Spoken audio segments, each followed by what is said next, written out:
Welcome to my YouTube channel science science. अगर अभी तक आपने मेरा चैनल सब्सक्राइब और लाइक नहीं किया, काइंडली मेरे चैनल को सब्सक्राइब करें, लाइक करें ताकि आपको मज़ीद वीडियोस मिलती रहें। डियर स्टूडेंट्स, आज का हमारा डिस्कशन टॉपिक है functional groups. Basically organic compounds के डिफरेंट फंक्शनल ग्रुप्स हैं।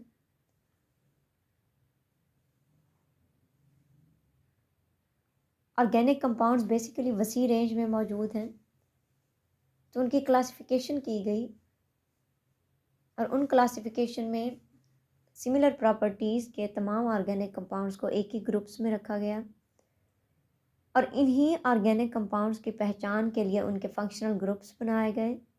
और इन्हीं फंक्शनल ग्रुप की बेस पर, इन्हीं फंक्शनल ग्रुप को देखते हुए हमें ऑर्गेनिक कंपाउंड्स के डिफरेंट ग्रुप्स की पहचान होती है कि अगर ऑर्गेनिक कंपाउंड्स का फंक्शनल ग्रुप ये है तो इस फंक्शनल ग्रुप वाले जितने भी ऑर्गेनिक कंपाउंड्स होंगे उनकी प्रॉपर्टीज़ क्या होंगी।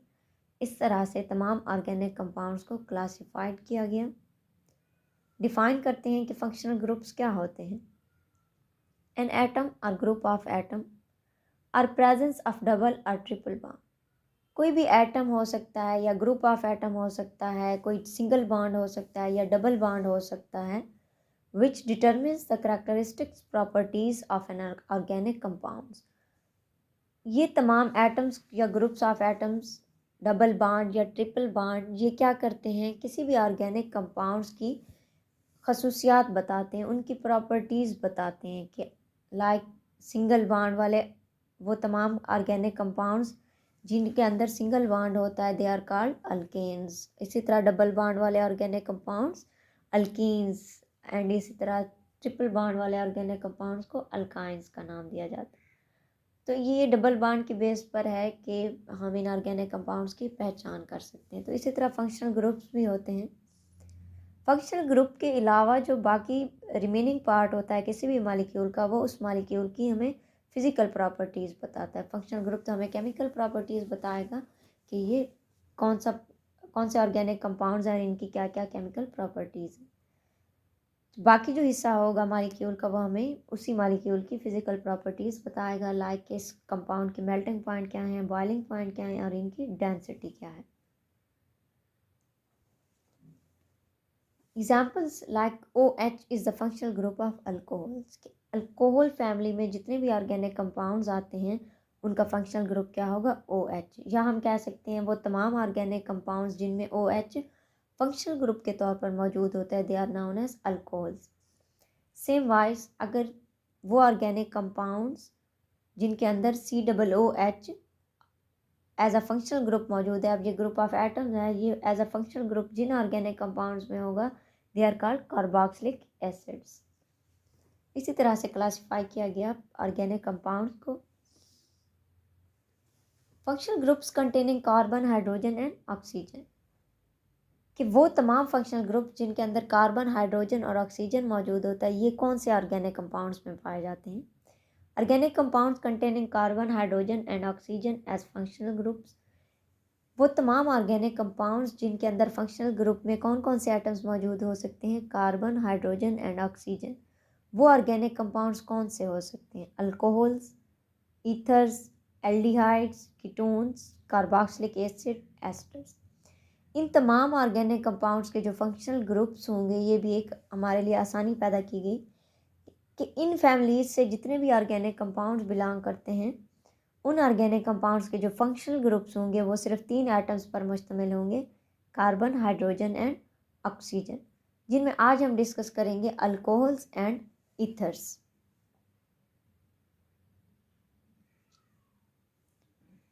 Alcoholic group, the functional group of alcohol is OH और उनका जनरल फार्मूला क्या बनेगा, ROH।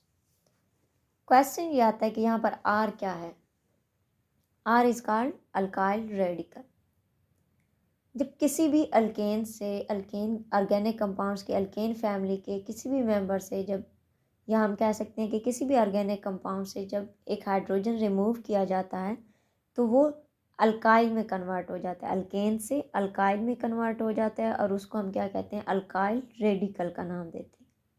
जैसे कि हमारे पास CH4 है, ये हमारे पास मीथेन है। CH4 से हमने एक हाइड्रोजन को -H, एक हाइड्रोजन रिमूव किया, CH4 CH3 में कन्वर्ट हो गया। उस CH3 को हमने क्या कहा, मिथाइल रेडिकल। मीथेन से मिथाइल रेडिकल बना। इस मिथाइल रेडिकल के साथ जो ऑर्गेनिक ग्रुप लगता है, जो फंक्शनल ग्रुप लगता है, अल्कोहल का अगर लगा दिया जाए OH, तो ये क्या बन जाएगा हमारे पास, मिथाइल अल्कोहल। मिथाइल रेडिकल था बेसिकली, उसके साथ फंक्शनल ग्रुप OH अटैच किया, अल्कोहलिक ग्रुप, तो वो हमारे पास बन गया मिथाइल अल्कोहल। CH3CH3 मीथेन के बाद आता है इथेन।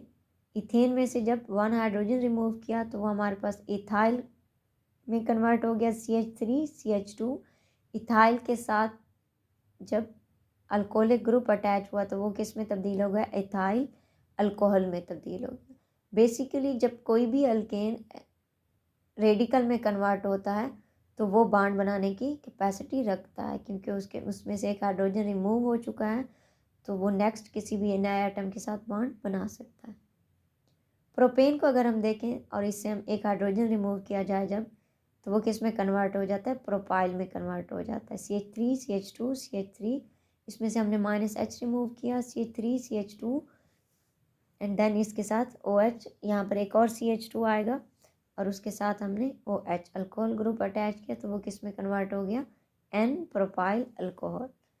अब ये जो डिफरेंट इनके नेम्स हैं, मिथाइल अल्कोहल, इथाइल अल्कोहल, इनका भी एक मेथड होता है कि इनकी नेमिंग किस तरह की जाती है, फंक्शनल ग्रुप के साथ ऑर्गेनिक कंपाउंड्स को किस तरह एक मुकम्मल नाम दिया जाता है, वो फिर एक अलग टॉपिक है, उसकी इंशाल्लाह डिस्कशन करेंगे। नेक्स्ट है हमारे पास ether linkage. Functional group of ether is COC। C का मतलब बेसिकली यहाँ पर क्या है, वही अल्काइल ग्रुप है। अल्काइल ग्रुप में हमारे पास जो कार्बन होगा वो कार्बन बॉन्ड बनाएगा ऑक्सीजन के साथ दोनों साइड, और इनका जनरल फार्मूला बनता है ROR। अब दोनों साइडों पर बेसिकली कार्बन एटम है, यानी कि दोनों साइडों पर अल्काइल ग्रुप्स हैं। आप इन दोनों R को सेम एक जैसे भी लिख सकते हैं, आप इस एक R के ऊपर डैश भी लगा सकते हैं। डैश इसलिए लगाया गया ताकि हमें नेक्स्ट कंपाउंड बनाने में आसानी हो। बोथ आर अल्काइल ग्रुप, दोनों ये आर क्या हैं, अल्काइल ग्रुप्स हैं। आर एंड आर डैश में बी सेम और डिफरेंट। ये आर और आर डैश सेम भी हो सकते हैं, ये आर और आर डैश क्या है, डिफरेंट भी हो सकते हैं। यानी कि हमने दरमियान वाला जो हमारे पास ईथर लिंकेज है, बेसिकली जो हमारे पास ऑक्सीजन एटम मौजूद है, हमने इस ऑक्सीजन एटम के साथ दोनों अल्काइल ग्रुप जोड़ने हैं। वो एक साइड पे अल्काइल ग्रुप हमारे पास स्मॉलर अल्काइल ग्रुप भी हो सकता है, दूसरी साइड पे हमारे पास लार्जर चेन में भी अल्काइल ग्रुप मौजूद हो सकता है। दोनों साइड पर हमारे पास स्मॉलर अल्काइल ग्रुप भी मौजूद हो सकते हैं, दोनों साइड पर हमारे पास लार्जर चेन की सूरत में अल्काइल ग्रुप भी मौजूद हो सकते हैं। अगर हम पहला मेंबर बनाना चाहते हैं और दोनों साइडों पर हमने सेम अल्काइल ग्रुप रखा, तो वो हमने कौन सा रखा, मिथाइल, दोनों साइड पे CH3O CH3। अब यहाँ पर आपको नज़र आ रहा है कि ऑक्सीजन के साथ दोनों कार्बन एटम्स अटैच हैं और H को साइड्स पे रखा गया, तो इसका मतलब ROR। अब दोनों साइड ऊपर CH3 है, तो इसके लिए हम टर्म यूज़ करेंगे डाई, क्योंकि हमारे पास दोनों एटम्स एक जैसे हैं, दोनों अल्काइल ग्रुप्स एक जैसे। डाई मिथाइल, क्योंकि हमारे पास दो मिथाइल ग्रुप्स हैं तो इसलिए हमने टर्म यूज़ की डाई। डाई दो के लिए इस्तेमाल होती है, डाई मिथाइल ईथर बनेगा हमारे पास। नेक्स्ट अगर हम देखें, ऑक्सीजन के साथ दो अल्काइल ग्रुप मौजूद हैं और ये दोनों अल्काइल ग्रुप डिफरेंट हैं। हम पहले भी कह चुके हैं कि दोनों अल्काइल ग्रुप सेम भी हो सकते हैं, डिफरेंट भी हो सकते हैं।